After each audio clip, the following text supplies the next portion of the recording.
Thank you. It's my privilege and honour to introduce the report for the South Pacific Division on behalf of the diverse cultures of that region.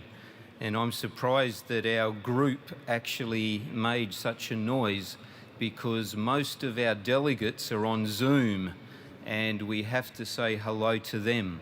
And I do it with my fellow officers, Francois Keat, the CFO, who is here, but Pastor Mike Sakuri has COVID. He got that in his home country of Fiji and is now at home in New Zealand recovering. And it's because of those COVID restrictions, insurance restrictions and travel restrictions that most of our delegation isn't here. But we have Jessabeth from the Polynesian group from American Samoa. As a teacher counselor, we have Naomi from Kiribati, who is a lecturer in theology at the Fulton Adventist University College. And from our biggest union, we have Pastor Danny, who is our discipleship leader from Papua New Guinea.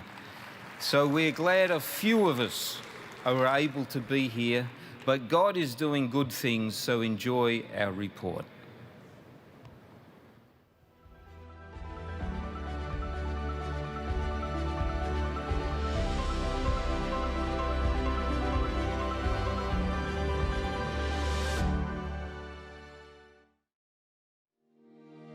The Seventh-day Adventist Church in the South Pacific spans 19 countries and territories with more than 80% of members living in Papua New Guinea and the Pacific Islands. Despite this diversity, we are united in our mission to create a thriving disciple-making movement. God is doing amazing things in this region of 42 million people. Disciple-making is the focus of our strategy. The ministry of Jesus provides the model for multiplying disciples, planting churches, and building a movement. Discipleship underpins our other major church initiatives in media, health, and mission to the cities. The South Pacific Division has achieved significant growth in the past quinquennium, including 49,000 baptisms in 2020, defying a trend of decreasing baptisms around the world. This was largely due to the discipleship activities in the Papua New Guinea and Trans-Pacific Unions, who faithfully followed the disciple-making models of preparing the soil, sowing the seed, cultivating the plants, harvesting the crop, and multiplying the harvest, a model outlined by Jesus in Mark chapter 4. In Papua New Guinea, churches were closed due to the lockdown, but people were able to gather in small groups. Members followed a simple disciple-making strategy known as the Discovery Bible Reading Method to lead small group discussions. As more people got to know the biblical truths, small groups multiplied into new church plants throughout the region. Thousands publicly declared their commitment to Jesus through baptism. I work for a large construction company as a building supervisor. After running that group in my home, I decided to bring that idea to my workplace. It had a very big impact on my boys. I know an old blind man called Benige. I found out he lived in a makeshift sort of house. I had this idea of building a house. I went and discussed that with my boys. They got excited and they voluntarily put their hand up to help me. I believe Jesus, my Savior. I trust in Him. One day He'll return, I go with Him. The global changes placed upon us pushed media to the forefront of our discipleship work. While lockdowns brought many challenges, the church responded creatively. Church services and prayer meetings went online. Training workshops, kids clubs, health sessions and community meetups have moved forward in the digital space. We Are the Church launched during the 2020 lockdown to bring our church family together to hear stories from across the division and encourage each other with prayer and reports of missional progress. Media has also been an important tool for sharing Jesus with the masses. Digital platforms have been used for evangelistic campaigns and Bible studies. Teams of digital Bible workers have connected with people online. Television continues to play a key role. Hope Channel Fiji is the only 24-hour Christian TV station in the country. During lockdown, it launched Hope at Home, which was watched by thousands of people on TV and social media.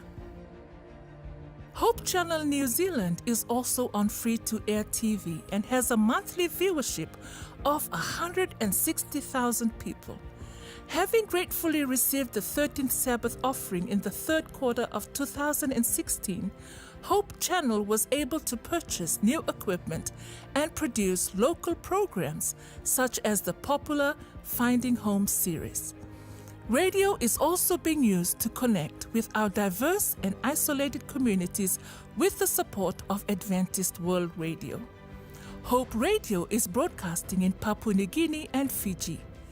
In Kiribati, one of the world's smallest and isolated countries, the New Hope radio station has the Kiribati president tuning in and listeners are coming to church. In Australia, Faith FM is being broadcast in around 220 locations, including in remote outback communities with the same results. Health is opening up new frontiers for disciple making. Since 2015, we have run health expos in the Solomon Islands, Fiji, and Papua New Guinea with incredible results. Many have attended our follow-up initiatives and asked for Bible studies. Our health message has become so well regarded that we've even run chip programs in tourist resorts, and their chefs have asked for our vegetarian recipes. Alongside CHIP, the Community Health Education Program is training church members to present health and lifestyle messages to their local communities. Many of our Pacific countries are facing a crisis with lifestyle diseases, especially type 2 diabetes. So, we've launched the 10,000 Toes campaign, supported by ADRA, training ambassadors in lifestyle prevention and enabling churches to become health centers and help with diagnosis and prevention programs. The medical missionary work is a door opener. It breaks down prejudices with other people. And a good example is one such village. This is a big village. And years ago, the members of our church wanted to build a church on the side of the village, but we were not allowed to. We were actually virtually chased to go outside of the village. So the church was built about 3 miles from this village. And during the outbreak of these NCDs, non-communicable diseases, people in the village started to get sick with diabetes, with obesity, with heart problems. The chief of the village himself and the wife had some health issues. So the very first people that they could turn to, because they've heard about the Seventh-day Adventists going into villages, doing health assessments, and the various wellness centers that are helping out in their various villages. So they invited our health team to come into the village. We were given a whole hall where we could do health assessments. We were invited into his house. We got their blood sugars and their blood readings done, and they were so happy that they have offered their village to become a health-promoting village, where we now have 2 health workers working full-time in the village and going house to house, helping people out that are sick and people that need help. Changing lives every day through whole person health is the purpose of the Sanitarium Health and Wellbeing Group. Sanitarium Weet-Bix is Australia and New Zealand's most trusted breakfast cereal, and with Sanitarium Up and Go, they lead the breakfast category. Sanitarium has a deep social commitment, illustrated by Breakfast at School and the world's largest kids triathlon event. With its mission of Christianity in action, Sydney Adventist Hospital is transforming lives by caring for the whole person, their physical, mental, and spiritual needs.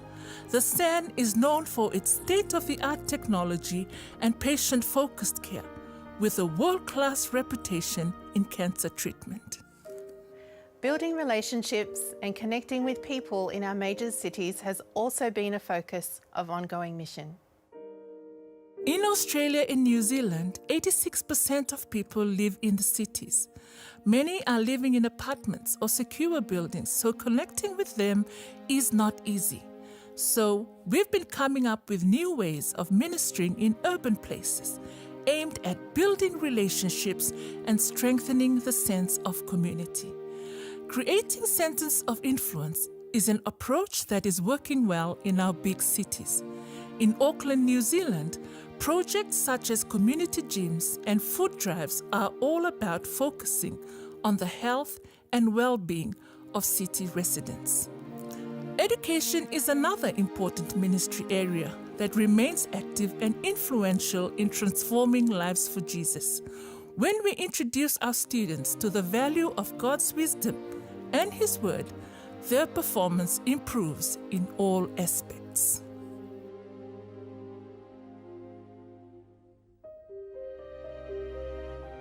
I realized that my students were not doing well, so I decided to use the Bible to see if that can make a difference. We decided to ask schools to have at least 30 minutes in the timetable for students to read and summarize. And it did wonders for my students. At first, I didn't know how to spell words and did my Bible summary, and then I started improving in my handwriting and in my spelling of words. And as they start reading the Bible, they develop the attitude, the behavior. My attitude changed towards them, and one day they told me that, oh, you changed from your behaviors, and that's really good. And I'm like, really?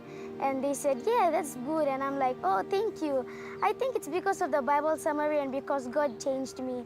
So I'm thankful that God sent some people to give us Bible summary to do it in our school.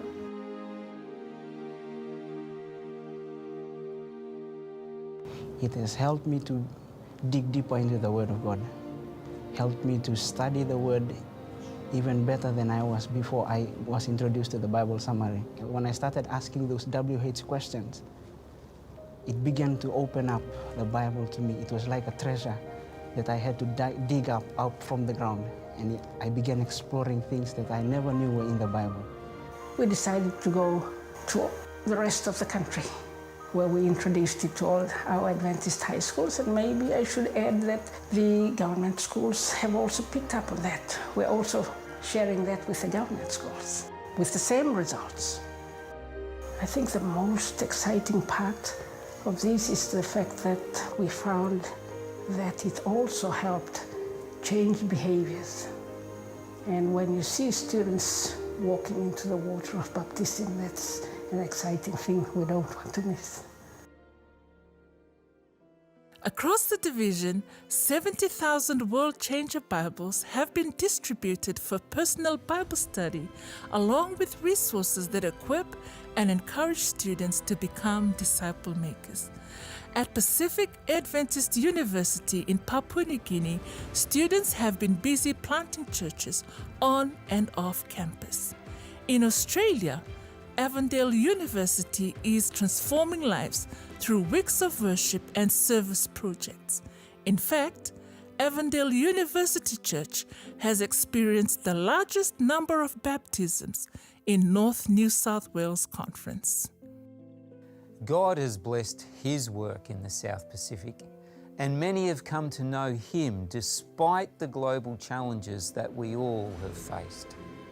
By God's grace and power, we will become a thriving Adventist movement, living our hope in Jesus and transforming the Pacific.